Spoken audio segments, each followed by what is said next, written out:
The Fantastic Four is one of the most important superhero teams in comic book history. They were Marvel's first big superhero group, introduced in 1961, and set the stage for everything that followed. But when it comes to movies, the Fantastic Four has been a disaster. Every single attempt to bring them to the big screen has failed in some way. From a cheap 1994 film that was never meant to be seen, to the disappointing 2005 and 2007 movies, to the absolute train wreck that was the 2015 reboot, none of them have managed to get this team right. So what went wrong? Why do these movies keep failing? I have not even started. We're going home. How rude of you! After all the trouble, I want you to feel at home! And you're running off like naughty little children. I just can't allow that. Yeah, well, who asked you, you overgrown tin can?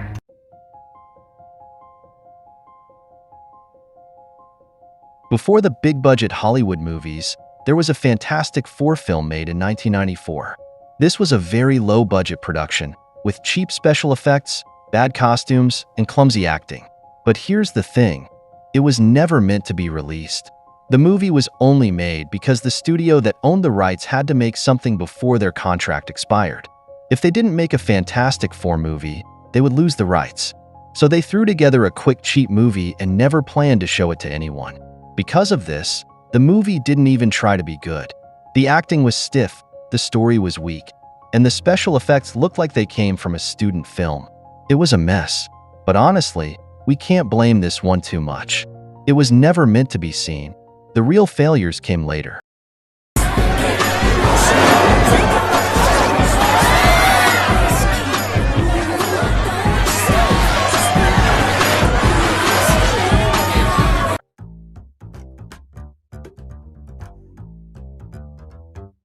After Spider-Man and X-Men proved that superhero movies could be big hits, Hollywood decided to try again with the Fantastic Four. This time, they had a real budget, big-name actors, and special effects that actually looked good. The cast included Ioan Gruffudd as Reed Richards, Jessica Alba as Sue Storm, Chris Evans as Johnny Storm, and Michael Chiklis as Ben Grimm. At first, this version looked promising. The characters had their classic origin story. The Human Torch was fun to watch, and the Thing had a decent design. But there were a lot of problems. Dr. Doom, one of the greatest villains in Marvel Comics, was turned into a generic evil businessman with no depth. He wasn't threatening or interesting. The dialogue felt forced, and the humor didn't always land. Instead of feeling like a real family, the characters sometimes just felt like actors reading a script. The movie focused too much on silly humor instead of the heart of the Fantastic Four. The sequel, Fantastic Four: Rise of the Silver Surfer, made some improvements, like introducing the Silver Surfer, but it also made huge mistakes, like turning Galactus, one of the most powerful villains in Marvel, into a giant space cloud. Fans were furious. The movie underperformed, and plans for a third film were canceled.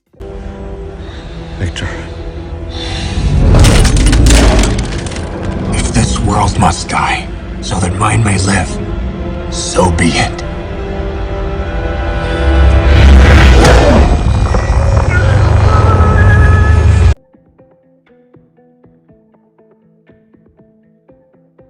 In 2015, Fox tried again. This time, they wanted to make a darker, more serious version of the Fantastic Four. The cast included Miles Teller as Reed Richards, Michael B. Jordan as Johnny Storm, Kate Mara as Sue Storm, and Jamie Bell as the Thing. On paper, this sounded like a fresh take, but everything went wrong. The movie spent way too much time setting up the characters. It took almost an hour before they even got their powers. The pacing was slow, and there was no excitement. The Fantastic Four has always been about adventure and fun. This movie tried to be dark and moody, and it just felt lifeless. Once again, they completely messed up Dr. Doom. Instead of being a genius scientist and powerful ruler, he was just a weird, glowing villain with no real personality. There were rumors of fights between the director and the studio. The movie had last-minute rewrites, reshoots, and studio interference. The final product felt messy and unfinished. The result? One of the worst-reviewed superhero movies of all time. Even the cast later admitted the movie was bad. If we look at all of these movies, we see the same problems repeating over and over again. Bad villains. Doctor Doom is supposed to be one of the best villains in comics, but every movie has ruined him. Galactus was turned into a cloud. None of the movies had a truly great villain. Weak character development. The Fantastic Four is about family, but most of these movies didn't focus enough on their relationships. They argued, but they never really felt like a family. Tone issues. Some movies were too goofy. Others were too serious. None of them found the right balance between fun adventure and emotional storytelling. Studio interference. Every single version suffered from problems behind the scenes.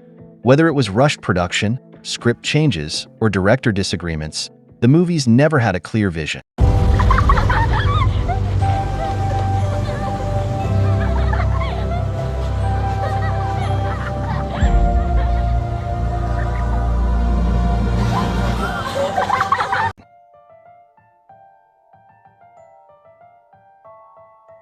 Now that Marvel Studios owns the Fantastic Four rights again, there's real hope that they will finally get it right. The Marvel Cinematic Universe has already done an amazing job with other characters, balancing action, humor, and heart. So what does Marvel need to do to make the Fantastic Four work? It's not just about powers, it's about relationships.